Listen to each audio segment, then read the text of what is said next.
Amusing Ourselves to Death by Neil Postman. Neil Postman in 1985 was under the impression that we were being infiltrated by technology. MTV, pagers, answering machines, this new invention, the cell phone, computers in schools.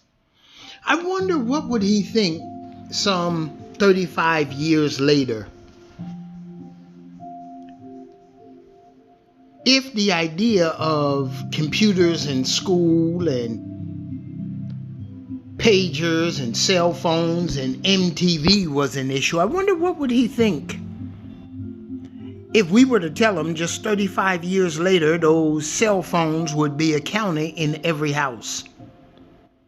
In fact, now you don't even need to call anybody on a cell phone. Cell phones are now the information highway. Moreover, what would he think about a smart house where you can literally sit down and say lights off?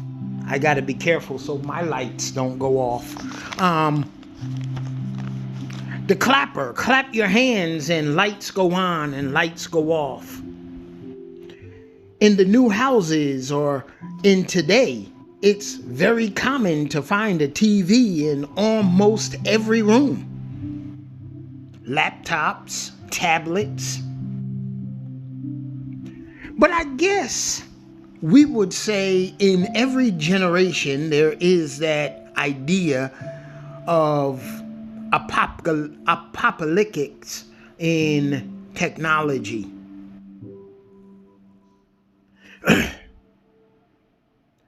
The Orwellian thought that the big brother was going to come and get us, oppress us, suffocate us. And Huxley,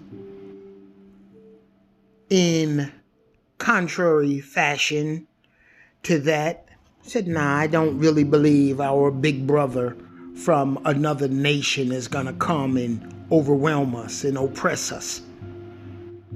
So we danced in the streets when we determined that 1984 came and there was no apocalyptics. I guess I could do a little better with it, enunciating that word. But nonetheless, we partied in the streets and excited. But we missed the Trojan horse left on our front lawns of today's society, which was technology. Huxley said, don't worry about the big brother. We need to worry about ourselves and technology. No, we don't have to worry about people taking books from us, because there's coming a day where we don't really want, need, or even desire to read. We don't have to worry about being suffocated and overtaken with information. In fact, to the contrary, Huxley said, there will be so much information that we, one, can't handle it, and two, become erroneous, irrelevant. But I guess this technology, like every other technology in the history of man and mankind, will say that this too will pass. If we look at the turn of the century where the writing and so many people were in debate and conflict over how this writing and printing press would suffocate the oracle skills of linguistics. People who would speak and pack houses would give way to books. The great orators of their day and of their time would argue if we removed the lyceums and lecture halls? What would happen to our oracle skills? Same thing, some 100 years later, they would say books were being replaced by pamphlets, brochures, and newspapers. And from newspapers to pamphlets to journals, we replaced the written word with communication through images.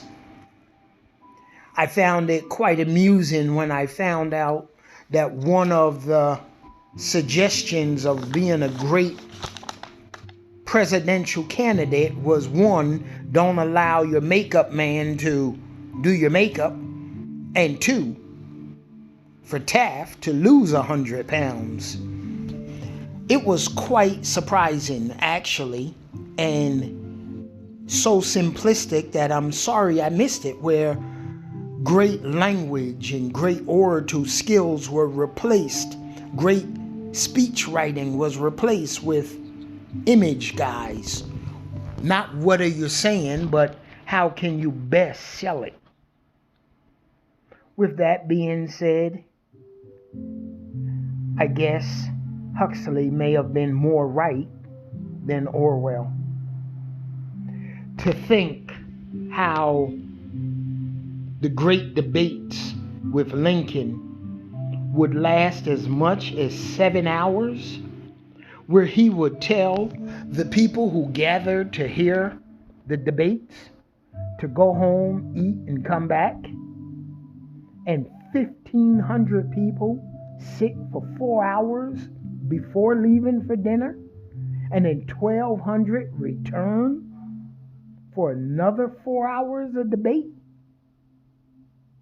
Quite honestly, I'm overwhelmed with the 50 minutes and 8 or 9 people debating in our current system. Orwell, Huxley, Lincoln, Neil Postman. Technology continues to move. The idea and the systematic growth of what is constantly changing, moving from a house base to a community base, to a city base, to a nation base, now worldwide base. Information is ever present, and I don't see it leaving. The news of the day has changed from the news of the day to the segment from the morning to the evening. I'm a New Yorker and would often read the New York Post. And I could remember one time not picking up the paper early in the day and reading something at the office and saying, wow, I want to finish this, because my day had ended, and going home I picked up a newspaper only to find out that the daily news or the New York Post from the morning is very different than the New York Post in the afternoon. Just trying to keep up with information. They're putting out 2 newspapers a day. And to think that's not even the primary newspaper in New York. The Daily News, New York Times, USA Today. This need for useless information is overwhelming. And Neil Postman probably said it best when he said a lot of it has become insignificant, irrelevant, and pretty much wait a few minutes and it'll be replaced with something new. I guess he's right when he say we're amusing ourselves to death.